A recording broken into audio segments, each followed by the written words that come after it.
चलिए हम इस सभा में चलते हैं। आज का जो मैसेज है उसके ऊपर मेरे साथ आप निकालेंगे दूसरा पत्रस की पत्री, उसका 1 अध्याय। दूसरा पत्रस की पत्री उसका 1 अध्याय, उसकी 3 आयत। जो हमारा मैसेज है, जो टॉपिक है वो यही है कि अपनी पीढ़ी के लोगों के लिए ज्योति बनना, अपने समाज के लिए ज्योति बनना, अपने परिवार के लिए ज्योति बनना, अपने लोगों के लिए ज्योति बनना। जहां तुम काम करते हो वहां पर एक ज्योति बनना, और जहां तुम जाते हैं रिश्तेदारी में वहां पर भी आपको और मुझको ज्योति बनना। तो सबसे पहला जो ज्ञान है इस विषय का वो मुझे और आपको यही लेना है, जो पहला कुरिन्थियों उसका 5 अध्याय उसकी 17 आयत में लिखा है कि आप मसीह, जो कोई मसीह यीशु में है वो नई सृष्टि है। तो अब हम क्या हैं? दूसरा कुरिन्थियों 5 का 17, जो कोई मसीह यीशु में है वह नई सृष्टि है। तो ये बात हमेशा अपने मन में रखेंगे, यानी कि उद्धार का टोप आप हमेशा पहन के रखें। हालेलुया। उद्धार का टोप। आपको पता है कि आप अब नया जन्म पाए हुए हैं, तभी आप अपनी इस पहचान में बने रह सकते हैं।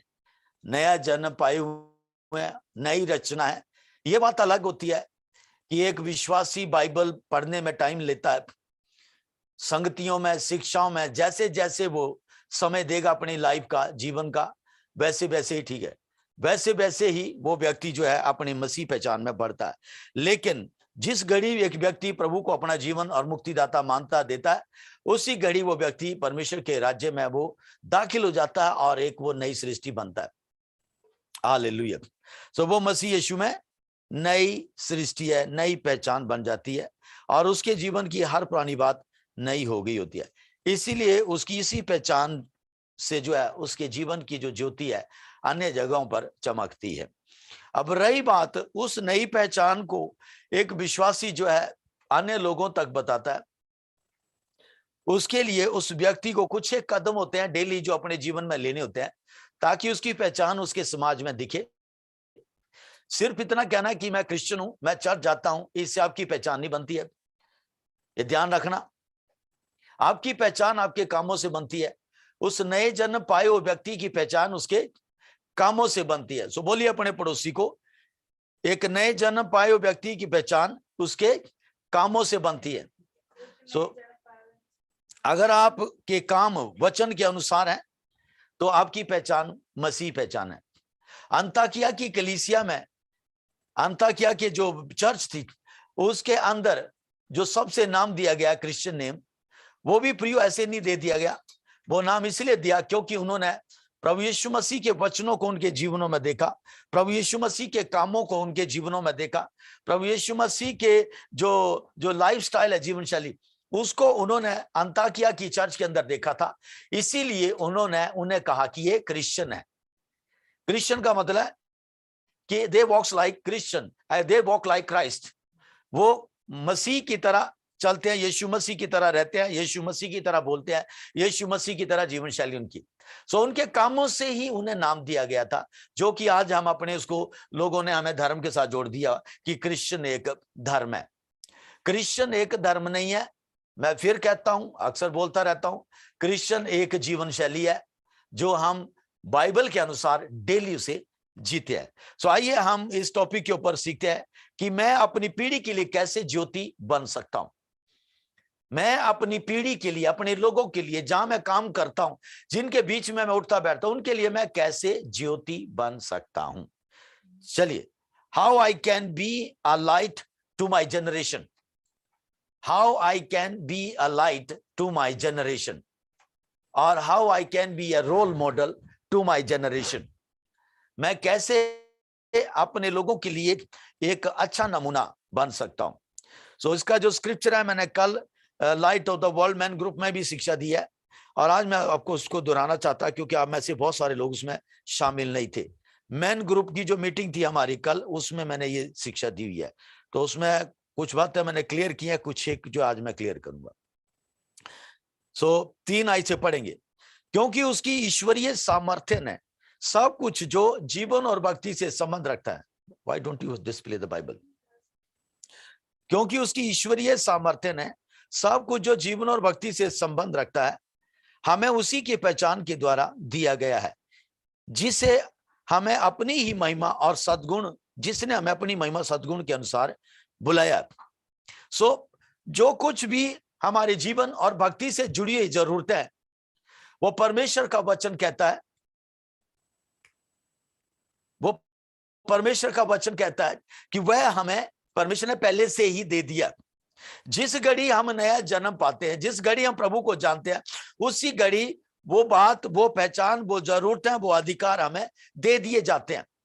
अब सवाल ये उठता है कि उन बातों को, उन अधिकारों को, उन आशीषों को मैं कैसे जानूंगा और कैसे मैं लूंगा और कैसे मैं उनको लागू करूंगा और कैसे मैं उनमें बना रहूंगा। ये चीज जानकारी के लिए उस विश्वासी को, जो नया जन्म है पाया हुआ व्यक्ति है, उसको कुछ कदम होते हैं जो अपने जीवन में लेने होते हैं। जैसे मैं आपको उदाहरण दूं तो एक बच्चा स्कूल में जब दाखिल करते हैं तो उससे पहले उसे कुछ नहीं पता होता कि ABCD या कोई अल्फाबेट किसी अंग्रेजी का, हिंदी का या नेपाली का, पंजाबी का क्या होता है, उसे नहीं पता होता। लेकिन जैसे ही उसको ट्रेनिंग दी जाती है, स्कूल में दाखिला दिया जाता है और स्कूल आने जाने लगता है और क्लासेस लेता है, तो उसे धीरे धीरे ज्ञान होने लग जाता है कि ABCD ऐसे लिखी जाती है, AAI ऐसे लिखा जाता है, नेपाली के अल्फाबेट्स ऐसे लिखे जाते हैं, पंजाबी के, चाइनीज के, जापानीज के और अन्य भाषाओं के जो अल्फाबेट्स है वो इस तरह से लिखे जाते हैं। और 1 साल के पीरियड के अंदर अंदर वो बच्चा जो है सीख जाता है और शब्दों को भी जोड़ने लग जाता है और वो शब्दों को पढ़ने लग जाता है जो लिखे होते हैं। इस तरह से वो पहली कक्षा में, जो LKG में जो है, वो प्रमोट होता है UKG में, अपर क्लास में चला जाता है। प्रियो, वही जो सिद्धांत है वो बाइबल के अंदर भी है, बाइबल के अंदर भी वही सिद्धांत है। और ये सारा सिस्टम संसार का जो है चल रहा है, जो लोगों ने अपने बिजनेस के लिए बनाया, वो बाइबल में से ही निकाला हुआ है। एक विश्वासी जो है, विश्वास में आने के बाद अगर अपने विश्वासी जीवन में इन मुख्य बातों को जीवन में रोज लागू नहीं करता, वो विश्वासी, बाइबल बताती है, वो धुंधला है, वह अंधा है और वह अपने पूर्वकाली पापों से धुल बैठने को भूल बैठा है। ऐसे भी विश्वासी मिले आपको चर्च के अंदर जो अंधे हैं, जो अपने विश्वासी लाइफ के बारे में अंधे हैं और वो धुंधला देखते हैं, उन्हें कुछ भी साफ साफ नहीं दिखता, कहीं भी चले जाते हैं, वो चर्चेस बदलते रहते हैं, वो आज यहां पर है, डिसिप्लिन हुए, वहां से भाग जाएंगे, दूसरी चर्च में चले जाएंगे। हालेलुया। इस तरह से वो विश्वासी जो है ठोकर का कांड बनता है और वही है जो अधलोक बनाए रहते हैं अपने घरों में। पहला जो पॉइंट है आपको अंडरलाइन करना अपनी पवित्र शास्त्र बाइबल में, 2 पतरस 1:3 उसकी ईश्वरीय सामर्थ्य ने, यानी कि परमेश्वर की सामर्थ्य ने, परमेश्वर ने अपनी ओर से जो मेरे जीवन और भक्ति से जुड़ी हुई बातें हैं, जीवन और भक्ति को अंडरलाइन करें, जीवन और भक्ति को अंडरलाइन करें। तो एक जीवन मेरा जो मैं नॉर्मल है, पारिवारिक जीवन है, मेरा कारोबारिक जीवन है, मैं हो सकता एक बिजनेस भी करता हूं, मैं हो सकता एक नौकरी भी करता हूँ, हो सकता मैं खेतों में भी काम करता होगा, हो सकता मेरे अलग अलग ट्रेड है। तो ये भी एक जीवन होता है व्यक्ति का, जिसमें अलग अलग पहचान में चलता है व्यक्ति समाज के अंदर। और उस व्यक्ति का एक और जीवन है, वो है भक्ति से भरा हुआ, वो है नया जन्म पाया हुआ विश्वासी। ये 2 जीवन जो इस व्यक्ति के होते हैं, 2 पहचान जो इस व्यक्ति की होती हैं, इन दोनों पहचानों के लिए परमेश्वर ने जिस दिन उस व्यक्ति ने नया जन्म पाया है, उसी दिन से जीवन और भक्ति से जुड़ी हुई बातें उसके जीवन में ऐड कर दी हैं। अब सवाल ये उठता है कि वो कहां है। नंबर 2 यानी कि नंबर 4 आयत पढ़ेंगे, जिनके द्वारा उसने हमें बहुमूल्य और बहुत ही बड़ी प्रतिज्ञाएं दी है। अब वो चीजें जो प्रभु ने हमें दी हुई हैं, जिनका ज्ञान हमें नहीं है अभी तक, वो ज्ञान हमें उसकी बहुमूल्य प्रतिज्ञा है। तो अंडरलाइन करें अपनी बाइबल के अंदर 4 आयत, बहुमूल्य प्रतिज्ञाएं। जो परमेश्वर की प्रतिज्ञाएं हैं, वचन है, वो बहुमूल्य है, कोई ऐसे नहीं है किसी व्यक्ति की कई उठ, ताकि इनके द्वारा तुम उस सड़ार से छूटकर जो संसार में बुरी अभिलाषाओं से होती है, ईश्वरीय स्वभाव के सहभागी हो जाओ। सो जो बहुमूल्य प्रतिज्ञा है, जब एक विश्वासी उन प्रतिज्ञाओं को डेली अपने जीवन में लागू करता है और बोलता है और सुनता है और अध्ययन करता है परमेश्वर की प्रतिज्ञाओं का, वचनों का, आज्ञाओं का, व्यवस्था का, नियम का, परमेश्वर की बातों का, वाणी का, तो क्या होता है कि वो विश्वासी धीरे धीरे अपने नए जीवन शैली के बारे में सीख जाता है। कि उसे पता चलता है कि एक विश्वासी नशे नहीं कर सकता है, वो पाप है। एक विश्वासी व्यभिचार नहीं करता है, वो पाप है। एक विश्वासी चोरी नहीं करता है, वो पाप है। एक विश्वासी लड़ाई झगड़े या हेरा फेरी या सांसारिक और शारीरिक बातों में नहीं उलझता है, क्योंकि ये एक पाप है और ये अधोलोक में ले जाता है। ये शरीर पे मन लगाने वाली बात है और जिसका प्रतिफल मृत्यु होता है। तो एक विश्वासी को इन बातों का पता तब चलता है जब वो पवित्र शास्त्र बाइबल में बैठता है और सुनता है। हालेलुया। और उससे फिर उसको पता चलता है कि विश्वासी की पहचान अब फर्क है समाज के अंदर। ये भी आपका एक कदम होता है जो आपको डेली लेना होता है। नंबर 5 आयत जो है, इसी कारण तुम सब प्रकार का यत्न करके अपनी विश्वास पर सद्गुण और सद्गुण पर समझ। अब ये चीजें हैं जो एक विश्वासी को रोज यत्न करना है, रोज अपने विश्वास में ऐड करना है, रोज अपने विश्वास में ऐड करना है। वर्स 5 पढ़ी मैंने कि एक विश्वासी को रोज अपने विश्वास में ये चीजें जो है वो ऐड करनी है। पुट एवरी एफर्ट्स वहां लिखा है ना, पुट एवरी एफर्ट्स। पहला पत्रस 2:5, पहला पत्रस 1:5 sorry. For this very reason make every effort to add to your faith. लिखा है दिस वेरी रीजन, इसीलिए मेक एवरी एफर्ट, इंग्लिश में ऐसा लिखा है, ऐड टू यू।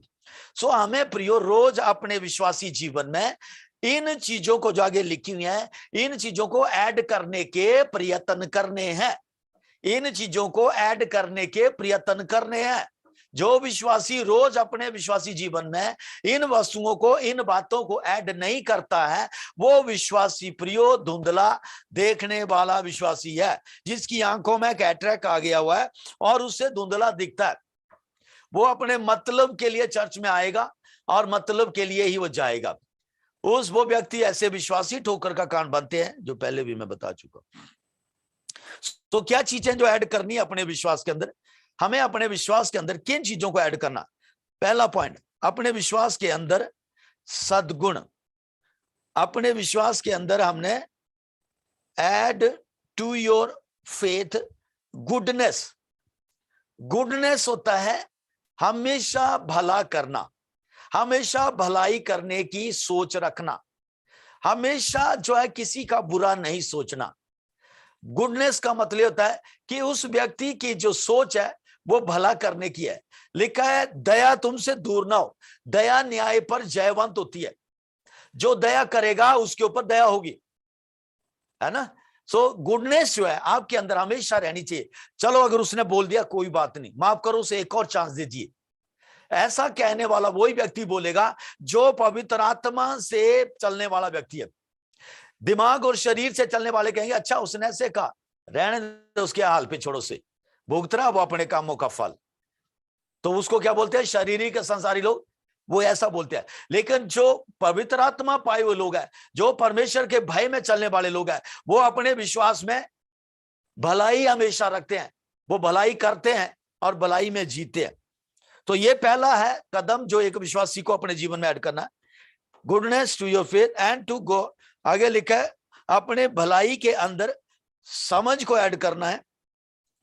समझ को ऐड करना है। क्या समझ? बाइबल क्या कहती है मसीह जीवन के बारे में? बाइबल क्या कहती है पारिवारिक जीवन के बारे में? बाइबल क्या कहती है परमेश्वर के सच्चाई जीवन मार्ग के बारे में? बाइबल क्या कहती है कारोबार के बारे में? बाइबल क्या कहती है? पवित्र शास्त्र बाइबल बच्चों के बारे में, स्वास्थ्य के बारे में, खेतों के बारे में, जानवरों के बारे में, और तरह तरह की जो शिक्षाएं दी गई है। एक व्यक्ति जो है अपने जीवन में डेली जो है अपने जीवन को सफल बनाने के लिए जो शिक्षाओं को सुनता है, उसके विषय में, पढ़ाई के बारे में, शादी के बारे में, बच्चों के बारे में, स्वास्थ्य के बारे में, सेवा के बारे में, बाइबल क्या बताती है? That is the knowledge. वो है नॉलेज जो हर एक विश्वासी को अपने जीवन में डेली ऐड करना है विश्वास के साथ नॉलेज। होशे की किताब में लिखा है, मेरे ज्ञान की कमी के कारण लोग नाश हो रहे। जो चर्च का मेंबर, जो विश्वासी अपने विश्वास में नॉलेज नहीं ऐड करता है, वो विश्वासी धुंधला है। वो मुंह से आदर करेगा, होंठों से आदर करेगा, लेकिन हृदय उसका परमेश्वर से दूर है। अपने विश्वास के ऊपर ज्ञान को बढ़ाना है वचनों के प्रति, जो कि आप बढ़ाते हैं, डेली 4 अध्याय पढ़ते हैं। नंबर 3, अपने विश्वास के अंदर, अपने भलाई के अंदर, अपनी समझ के अंदर, इसके साथ आपने धीरज को भी बढ़ाना है। धीरज को बढ़ाना है। आपने जो प्रार्थनाएं की है उसमें आशा लगाए रखनी है। बाइबल में लिखा है, जो यहोवा की बाट जोते हैं वो कभी लज्जित नहीं होते हैं, और यहोवा की बाट जोने वाले बल के ऊपर बल प्राप्त करते जाते हैं। सो चर्च, हमें अपने विश्वास में डेली धीरज को बनाए रखना। अगर आप धीरज खो देते हैं तो आप अपने विश्वासी जी पहचान में भी नीचे चले जाते हैं, पीछे, और वो व्यक्ति धुंधला, फिर उसे समझ नहीं आती क्या करना है। वो ऐसा बोलता है, प्रार्थना भी करके देख ली, और क्या देखना फिर उसने पहले बुराई देख रहा था, अब पहले उसको रास्ता दिखाया गया, बाद में तब भी कह रहा वो भी देख लिया, तो वो रहा क्या उसको देखने को? अधोलोक वो बना ही रहा अपने घर में। नेक्स्ट है संयम। एक विश्वासी को अपने संयम को नहीं खोना प्रयुक्त।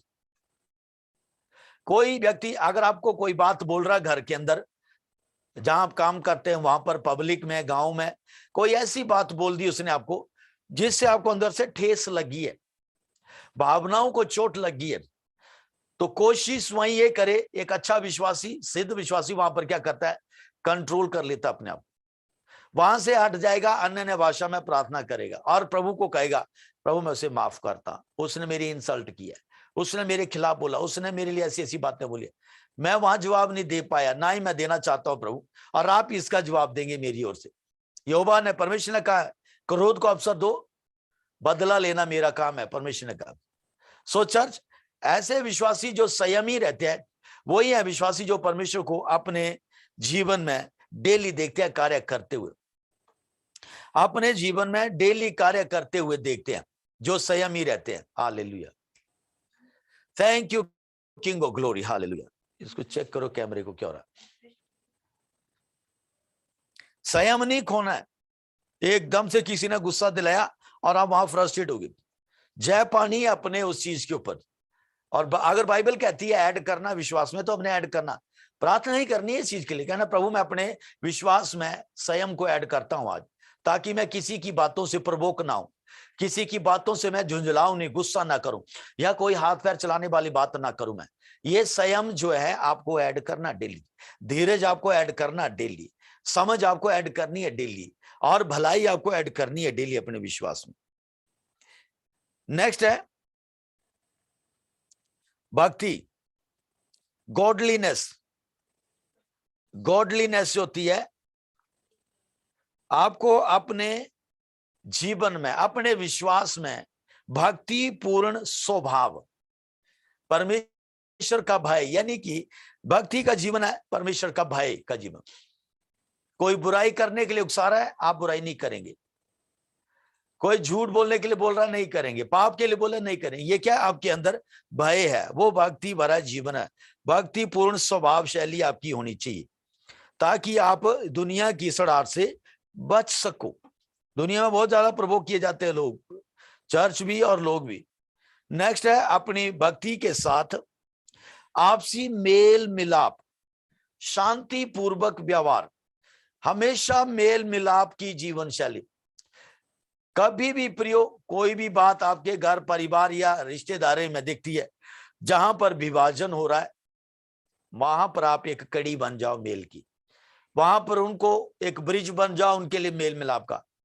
पार्टीबाजी नहीं करनी वहां पर, उसने कहा ठीक कहा उसने, तू अच्छा है, तू सही है, वो गलत है।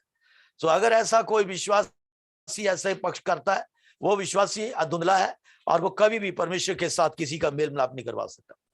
आपको पता होगा 2 कुरिन्थियों 5 का 18-20 में लिखा, 18 से 20 में, वहां लिखा है मेल मिलाप की सेवा हमें सौंपी है। सो प्रियो, ये भी एक सेवकाई है, मेल मिलाप करना। बिखरे हुओं को, टूटे हुओं को, भागे हुओं को, अलग को इकट्ठा करना, मिलाना, या कोई टूट रहे हैं उनको टूटने नहीं देना। ये क्या? मेल मिलाप की सेवकाई। परमेश्वर यीशु ने भी हमारा मेल मिलाप करवाया परमेश्वर से, पिता से। सो हमें भी वो सेवकाई दिया है। तो ये जो शांति के पुजारी हैं, जो शांति पूर्वक स्वभाव के लोग हैं, वो ही मेल मिलाप को आगे लाते हैं। सो हमें अपने विश्वास में इस चीज को भी ध्यान रखना, किसी के बीच में कोई कड़वाहट या कड़वी जड़ नहीं फूंकनी है, ना ही उगानी है। हमें मेल मिलाप को अपने जीवन में लागू रखना। नेक्स्ट है मेल मिलाप के साथ आखिरी में लिखा है, और इन सब के ऊपर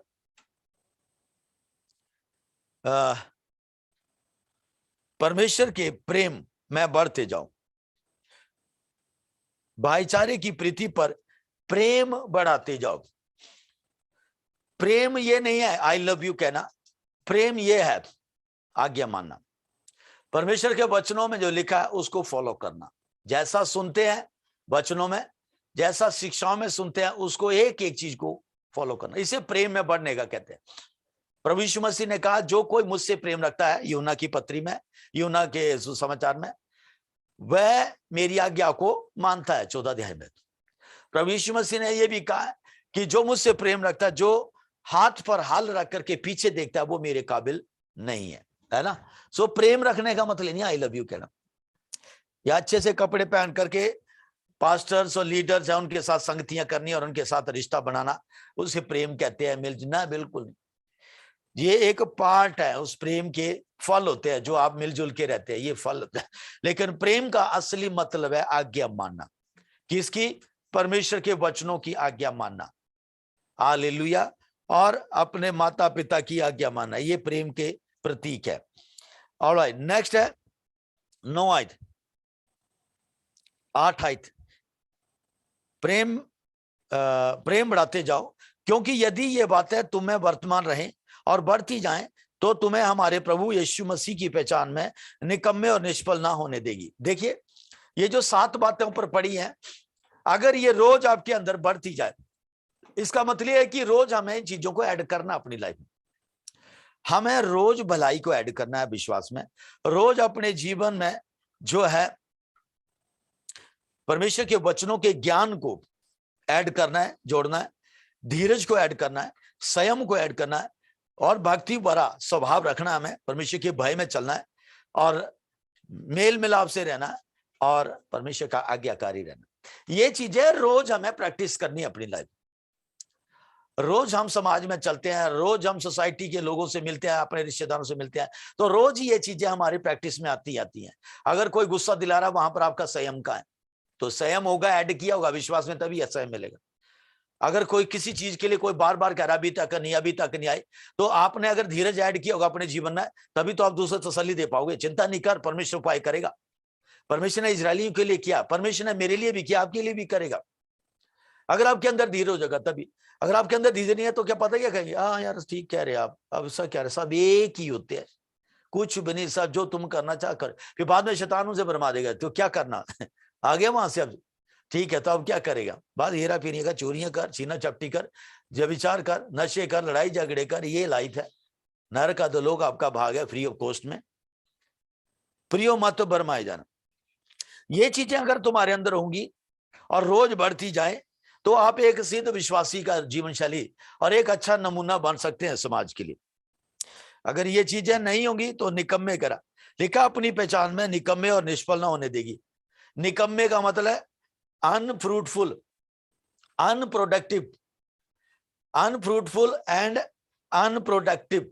इंग्लिश में क्या लिखा है? इनएफेक्टिव। इनएफेक्टिव होता है कोई प्रभाव नहीं है उसका, ठंडा ही पानी। इनएफेक्टिव होता है कोई प्रभाव नहीं है, और अनप्रोडक्टिव होता है कोई फल नहीं है। पेड़ तो है अंजीर के पेड़ की तरह, जिसको श्राप दिया प्रभु ने। ऐसे पेड़ तो बने, बड़े हरे भरे दिखते हैं, लेकिन उनके अंदर फल नहीं है। इनएफेक्टिव क्या है? वो कोई प्रभाव नहीं उनका। जो भी कहेगा उस पेड़ के बारे में हरा भरा दिखता है, बेकार है, ये कुछ जगह घेरे हुए है कोई प्रभाव नहीं है उसका। ये व्यक्ति ये चर्चा बदलता रहता है, ये व्यक्ति आज यहाँ कल यहाँ परसों। आपके पास CFT चर्च में 2 बारी आ गया, तीसरी बारी पता नहीं कहां बैठा हुआ, वहां भी अगर उसे चुनौती मिलेगी वहां से भाग आएगा कोई और चर्च में। उसके लिए वो क्या है, वो धुंधला है, अंधा है, वो शैतान के हाथ में पड़ा हुआ, दुष्ट आत्मा उसका प्रभु है वास्तव में, मैं यही कहूं तो, और उसके शरीर को और उसके प्राण को जो है दुष्ट आत्मा ही चलाती है। ऐसे लोग हैं ठोकर का कान बनते हैं, और यही अधोलोक का द्वार पे बैठे हुए। ये भाग आपका नहीं होगा। इसीलिए मुझे और आपको अपना प्रभाव जो समाज में दिखाना है। इनएफेक्टिव एंड अनप्रोडक्टिव हमने नहीं बनना है। प्रभाव रहित और फल रहित हमने नई जीवन शैली जीनी है। अगर नहीं जीनी है तो हमें ऊपर जो 7 बातें बताई हैं ये रोज अपने जीवन में ऐड करनी है हमने। नेक्स्ट है हमारा 9 आइट, क्योंकि ये हमारी पहचान है। जिसमें ये बातें नहीं है वह अंधा है और धुंधला देखता है। देखा, वह अपने पूर्वकाली पापों से धुलकर शुद्ध होने को भूल बैठा है। सो जो भी विश्वासी नए जन्म पाने के बाद संसार में, शरीर में, दिमाग से चलता है, वो लिखा है पूर्वकाली पापों से धुल बैठने को भूल बैठा है और वह अंधा है। अंधे विश्वासी भी है और धुंधला देखने वाले भी विश्वासी। ये भाग आपका नहीं होगा। 10 आयत, इस कारण अब क्या करना मैं, हे भाइयों, अपने बुलाए जाने और चुन लिए जाने को सिद्ध करने का भली भांति यत्न करते रहो। आगे भी लिखा है make every efforts, make every efforts. 10 आयत में लिखा है इस कारण अपने बुलाए जाने, आपको जो बुलाया है प्रभु यीशु मसीह ने और चुना है परमेश्वर यीशु ने, बुलाए हुए हैं और चुने हुए भी है। पहले बुलाए हुए फिर हम चुने हुए हैं। सो लिखा है इंग्लिश की बाइबल में लिखा, be all the more eager to make your calling and election sure. Eager रहो, उत्सुक रहो, हमेशा तत्पर रहो, तैयार रहो, चौकस रहो। किसके लिए? अपनी बुलाहट को और अपने चुने हुए जो सेवा आपको दी है, इन दोनों को प्रभाव सहित प्रभावशाली बनाने के लिए, फलवंत बनाने के लिए हमेशा हमने तैयार रहना है। ये शिक्षा देने में मुझे थोड़ा टाइम लग रहा, लेकिन ये जो प्रैक्टिस हम करते हैं तो प्रियो इसमें कुछ ज्यादा टाइम नहीं लगता। ये डेली CFT चर्च जो है डेली ये काम कर रही है, डेली इन चीजों को आप ऐड कर रही हैं। ये जो मैंने आपको आज बताई हैं, हम इन चीजों को डेली कर रहे हैं। इसमें लिखा है, प्रेरितों के काम में लिखा कि कलीसिया जो थी डेली प्रेरितों से संगति करने में, शिक्षा पाने में और प्रार्थना करने में और रोटी तोड़ने में लोलीन रहती थी। तो चर्च ये कलीसिया भी कर रही है, 662 दिनों से ये कलीसिया कर रही है। हालेलुया। सो 10 आयत में क्या लिखा है कि अपने आप को चुन ले जाने को सिद्ध करने का भली भांति यत्न करते जाओ, क्योंकि यदि ऐसा करोगे तो कभी भी ठोकर ना खाओगे। सो जो विश्वासी ठोकर खा रहे हैं और खिला रहे हैं वे वो हैं जो परमेश्वर के जो 7 बातें जो मैंने बताई है, इनको अपने जीवन में डेली ऐड नहीं करते हैं। वो समझौते करते हैं, वो हर बात में समझौते करने लग जाते हैं। शादियों में भी समझौते, स्टडी में समझौते, बिजनेस में समझौते, खेतों में समझौता, बच्चों के विषय में समझौता, सेवकाई चर्च में जाने का समझौता, वचनों को कौन सा वचन उन्हें अच्छा नहीं लगता है उसको भी वो उसमें समझौता कर लेते हैं, और जो वचन अच्छे लगते हैं उनको वो इस्तेमाल करते हैं अपने फायदे के लिए। ये ऐसे धुंधला देखने वाले विश्वासी बतेरे मिल जाने आपको। जितने भी मिशंस के अंदर प्रयोग काम कर रहे हैं, जो मिशन के डायरेक्टर्स है, प्रेसिडेंट है, और जितने भी मिशन जो है लोगों को जो है ये कर रहे हैं, लीड कर रहे हैं मिशनों के नाम से, वो सारे इसी कैटेगरी में धुंधले हैं। वो, उनकी आंखें अंधी हैं। उनके लिए जो सेवा है वो कमाई का द्वार है। उनके लिए सेवा कमाई का द्वार है, भक्ति उनके लिए कमाई का द्वार है। उनका ईश्वर उनका पेट है। आज संडे को देखना वो हमारे से भी अच्छे से तैयार होकर के परमेश्वर की पवित्र वेदी को पांव तले रोंद रहे हैं, बड़े लंबे चौड़े भाषण दे रहे हैं। परमेश्वर इसी महीने उन्हें हटा दे वहां से, उनके कदमों को सुखा दे वहां से यीशु के नाम से। उस पवित्र वेदी के ऊपर पवित्र लोगों के सामने जो प्रभु की प्रजा है, जो निष्कलंक बिना दाग धब्बे किया, वहां खड़े होकर के जो लंबी चौड़ी बातें जीभें घुमा घुमा करके जो बातें करते हैं, लोगों को मैनिपुलेट करते हैं, परमेश्वर की आग गिरे वहां पर यीशु के नाम से। वो नेक्स्ट संडे वहां पहुंचने ना पाए in the mighty name of Jesus. और उस जगह पर परमेश्वर के जो सच्चे भक्त है, चाहे वो विश्वासी है, वो खड़े हो जाए वहां पर यीशु के नाम से। ताकि मेरे प्रभु आपकी प्रजा जो आपकी चर्च जो एस्टेब्लिश हो, आपका भवन जो स्थिर हो। लिखा 11 आयत में, आखिरी आयत, वरन इस रीति से तुम हमारे प्रभु यीशु मसीह और उद्धारकर्ता यीशु मसीह के अनंत राज्य में बड़े आदर के साथ प्रवेश करने पाओगे। जब तुम इन सारी बातों को करोगे तो परमेश्वर के राज्य में बड़े आनंद के साथ, वार्म वेलकम के साथ, आपका रेड कारपेट के साथ प्रवेश होता है। रोज आप मसीह यीशु में जयवंत है। हालेलुया। परमेश्वर पिता का धन्यवाद करो जो हमें रोज जय के उसमें लिए चलता है। ये क्या है? रेड कारपेट ऑलवेज बिछाई हुई हमारे लिए। जो सफेद घोड़े का सवार है वो हमारे आगे आगे चलता है, जय का उत्सव लिए चलता है वो हमें। हालेलुया। सो प्रिय, अगर हम इन चीजों को फॉलो करते हैं, आप सोचे कि कोई शॉर्टकट है, धीरज को नहीं मानूं, संयम को नहीं मानूं, या मैं वचन को नहीं पढ़ूं, प्रार्थना में नहीं बैठूं, संगतियां नहीं करूं, शिक्षाओं को नहीं चलूं, और कोई शॉर्टकट है पादरी साहब? हाँ है, आज्ञा मानना छोड़ दो। सुलेमान ने कहा है मेरे पुत्र, अगर शिक्षा से भटकना चाहता है आज्ञा मानना छोड़ दे। ये उसके लिए शॉर्टकट है, और वो शॉर्टकट सीधा अधोलोक में उसे लैंड करवाएगा। यहां घर भी अधोलोक बनेगा और वहां भी लैंडिंग उसकी अधोलोक में होगी। स्वर्ग में जाने के लिए यही आज्ञाकारी है। सो आइए 6-7 पॉइंट इनको लिख लीजिए जो मैंने आपको शिक्षा दी। पहला पॉइंट क्या करना है इस शिक्षा के अंदर जो मैंने पढ़ी आपके लिए, 2 पत्रस 1 अध्याय 3 से 11 तक। पहला point, to build our godly character. हम अपने जो भक्ति भरा जीवन है और परमेश्वर की मर्जी से भरा हुआ जो जीवन है उसको बिल्ड करने के लिए हमें क्या करना है? God has given us everything. परमेश्वर ने हमें सब कुछ दिया है जो जीवन और भक्ति से जुड़ी बात है। कोई अपने बच्चों की शादियों के बारे में समझौता नहीं कर सकता।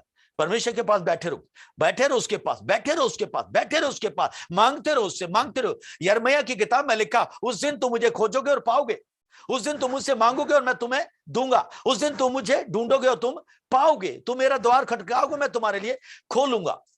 प्रियो, अगर तुम्हारे घर के दूसरे मेंबर आपका साथ नहीं दे रहे किसी बात में, आप प्रियो उनको उनके हाल पे छोड़ दीजिए, लेकिन आप अपने विश्वास के अंगीकार को दृढ़ता से थामे रहिए। आप अपने अंगीकार को दृढ़ता से थामे रहिए। अगर आपने अपना अंगीकार उन व्यक्तियों के जो मूर्ख हैं आपके बीच में, उनके कहने के अनुसार चेंज कर दिया, आप उनसे ज्यादा बुरे हो जाएंगे, आपकी लाइफ उनसे ज्यादा बुरी हो जाएगी। वो बुराई में रह करके भी निकल आएंगे लेकिन आप नहीं निकल पाएंगे वहां से। इसलिए ध्यान रखना, आपने सत्य को जाना है, फिर उसके बाद पांव प्रभु यीशु के लहू को अपने पांव तले रौंद दिया और अब तक रौंद रहे हैं और फिर कहते हैं मैं चर्च में आता जाता रहता हूं। You have to know that कि परमेश्वर ने आपको जीवन और भक्ति से जुड़ी हुई एक मसीह जीवन को सक्सेसफुल बनाने के लिए धरती पर जुड़ी हुई हर बात दी हुई है। और वो बात कहां पर है? नंबर 2 पॉइंट लिख लीजिए, more the knowledge of God's word more we know our place of authority. जितना ज्यादा हम परमेश्वर के वचनों को, अपने वचनों का ज्ञान अपने जीवन में लेते हैं, उतना ही ज्यादा हम अपने अधिकार के स्थान को पहचानते हैं। जितना हम वचन का ज्ञान लेते हैं उतना ही अपने अधिकार के स्थान को पहचानते हैं। राइट इट डाउन, लिख लीजिए इन बातों को कि मैं उन बातों को जितना मैं बाइबल में अपने आप को दूंगा डेली, उतना ही मैं अपने विश्वासी अधिकार में बढ़ूंगा डेली। दैट इज वाई ये कलीसिया डेली 4 अध्याय पढ़ती है। यही वजह ये कलीसिया डेली 4 अध्याय पढ़ती है। क्यों? क्योंकि आपको अपने विश्वासी पहचान में बढ़ना है तो वो वचन का ज्ञान आपको लेना ही है। नो शॉर्टकट कि पादरी साहब प्रार्थना करते रहे, भाई साहब प्रार्थना करते रहे, भाई साहब प्रार्थना करते रहे, हर विषय के लिए प्रार्थना करते रहे। प्रियो, मैं प्रार्थना कर दूंगा लेकिन उससे आपकी उन्नति कभी नहीं होने वाली। आपको थोड़ी देर के लिए रिलीफ मिलेगा लेकिन जो छुटकारा है वो आपको खुद पाना है विश्वास, और वो है वचनों का ज्ञान से। सो वचनों का ज्ञान मिलने से ही तुम अपने विश्वासी अधिकार में इस्तेमाल होने लग जाते हैं।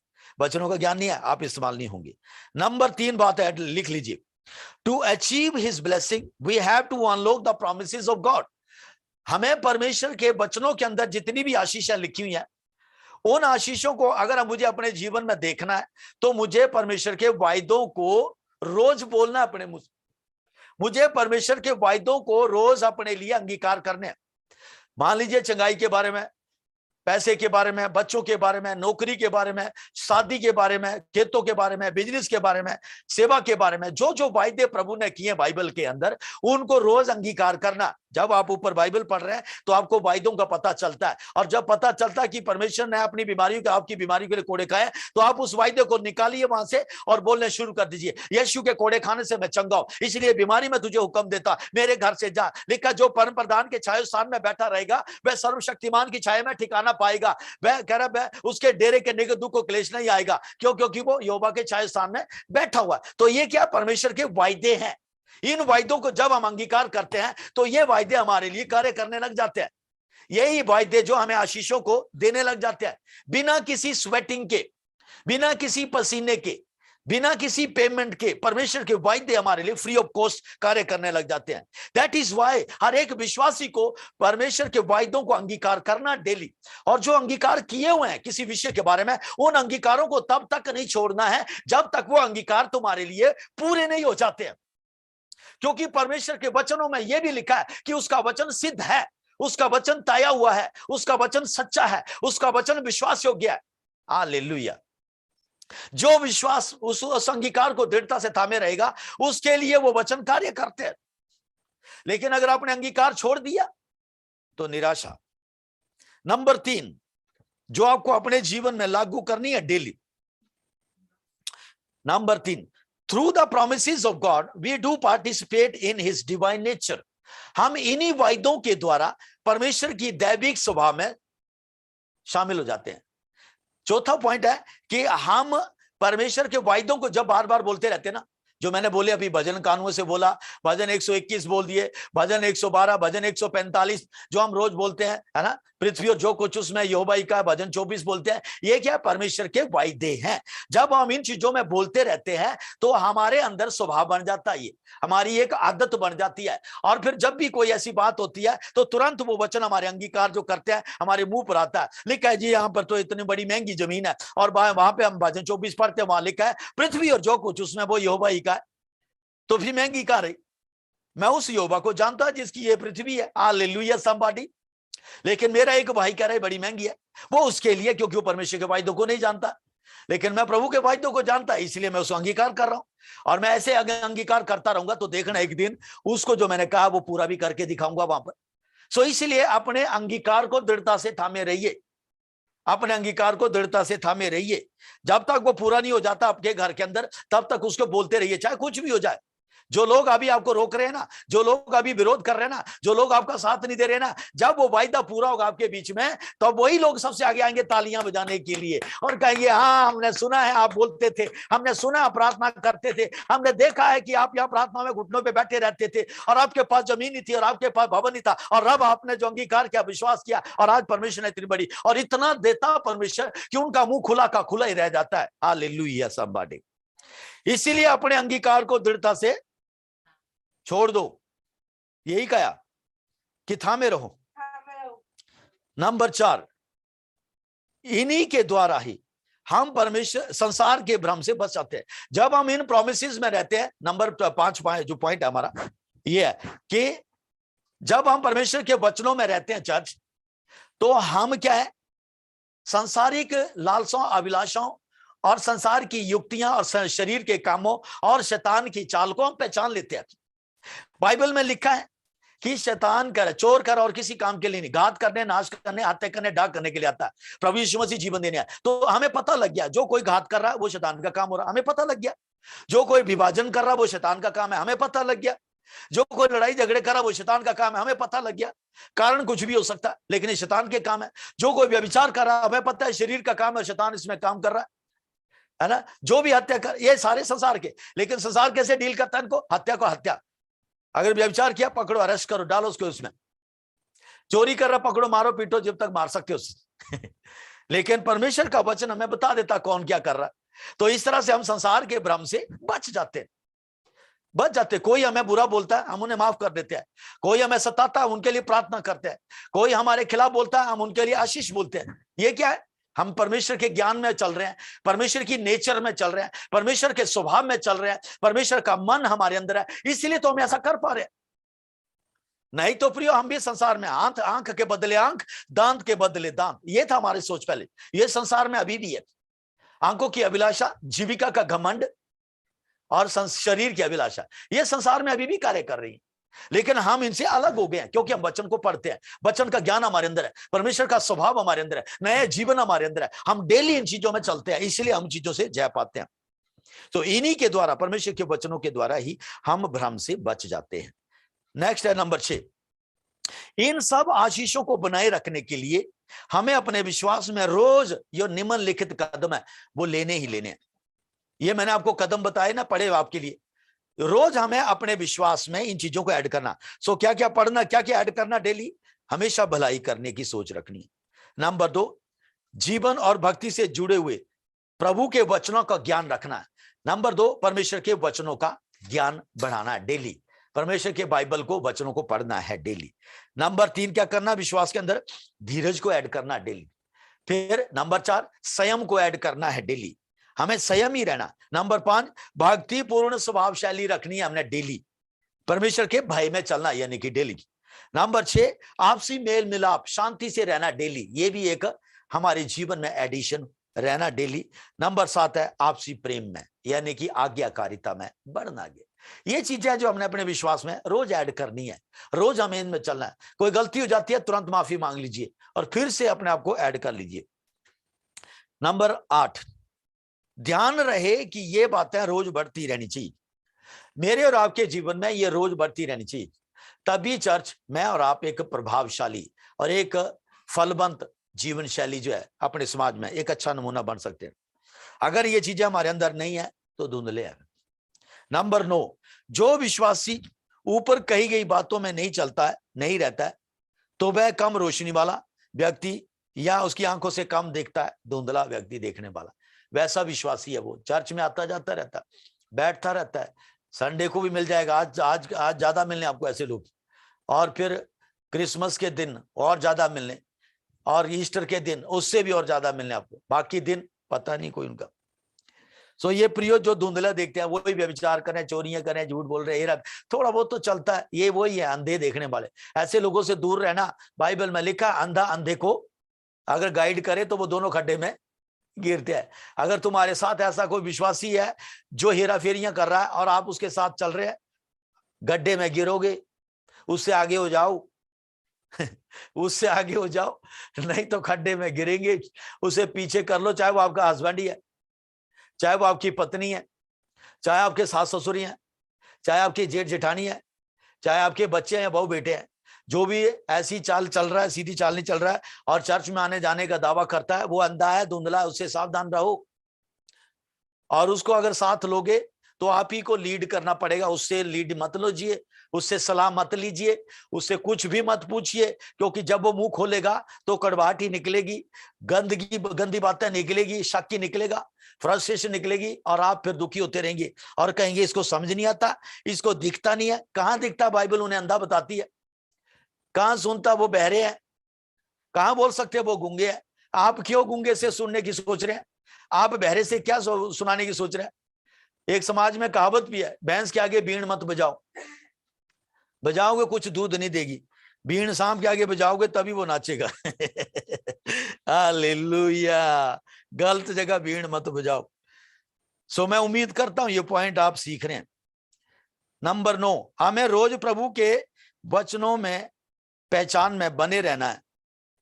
हमें रोज प्रभु की पहचान में बने रहने के पूरे पूरे कदम लेते रहना, ताकि हम निकम्मे ना निकलें, ताकि हम निष्फल ना निकलें, ताकि हम किसी के लिए ठोकर का कारण ना बने।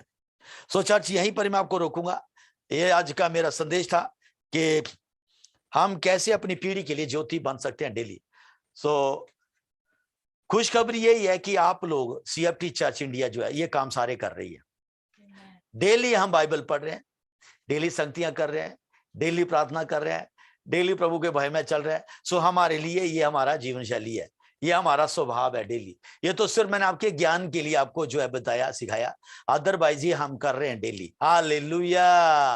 अपने लिए जोरदार तालियों से प्रभु की महिमा करें, अपने लिए। हालेलुया कि आप जो है ये सारे काम करें। चलिए मैं दुआ करना चाहता हूं, अगर कोई ऐसा नहीं कर रहा है तो वो आज निर्णय ले ले और परमेश्वर के साथ चलने के लिए तैयार हो जाए। अगर कोई अपना जीवन देना चाहता है प्रभु के चरणों में, वो भी इस प्रार्थना को मेरे साथ करे। चलिए मेरे साथ प्रार्थना करें। प्रभु यीशु मसीह, मैं धन्यवाद करता हूं आज के दिन के लिए कि आपने मुझे मौका दिया मेरे प्रभु आपकी पवित्र वेदी में आने का और फिर से आपके वचनों को सुनने का। प्रभु मुझे क्षमा कर, मैं पापी हूं, मैं गलत हूं, मैं गुनहगार हूं। मैं आज तक प्रभु अपनी मनमानी करता रहा, चर्च भी आता जाता रहा, लेकिन प्रभु आपके वचनों को सीरियसली नहीं लिया। आज मुझे पता चल गया मेरे परमेश्वर कि हमें एक हमें प्रभावशाली बनना है, हमें फलवंत बनना है, हमें एक अच्छा नमूना